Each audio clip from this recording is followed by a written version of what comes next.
Hero Alam সামনের বছর Oscar জিতবে এইটা বলা ঠিক যতটা কাল্পনিক তার চেয়ে আরও বেশি গাঁজাখুরি হলো বাংলাদেশ এবার 2025 চ্যাম্পিয়ন্স ট্রফিতে একটা ম্যাচ জিতবে সেইটা বলা বা সেই আশায় বসে থাকা।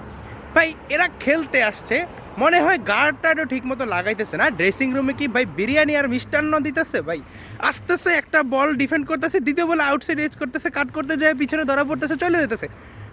ভাই চ্যাম্পিয়ন্স ট্রফি একটা ইন্টারন্যাশনাল আসর ভাই, এটা মনে হইতেছে কি নামিবিয়া স্কটল্যান্ড এগুলা খেলতে আসছে।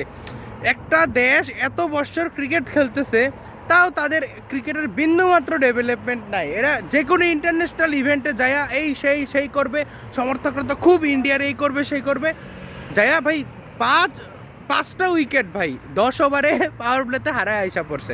ভাই এটা তো প্লিজ ভাই, এটা এলাকার 5 ওভারের ম্যাচ না যে পিটতে যায় আউট হয়ে গেলাম ভাই, এটা 50 ওভারের ম্যাচ। চ্যাম্পিয়ন্স ট্রফিতে এই পারফরমেন্সের কারণে আইসিসির উচিত বাংলাদেশকে পরবর্তী সব আইসিসি ইভেন্ট থেকে বয়কট করা। ভাই মানে এরা কথার সময় কত কথা, এই সেই ওই দেশের সাথে তুলনা, এই দেশের ভাই মানে এটা কোন ধরনের খেলা হইতেছে ভাই? মানে ভাই কি ভাই, মানে ব্রাশ করে আস্তে আস্তে দেখলাম যে 2 উইকেট পড়ে গেছে, এটা কোন ধরনের খেলা ভাই? যাই হোক, আমাদের টার্গেট নেক্সট চ্যাম্পিয়ন্স ট্রফি।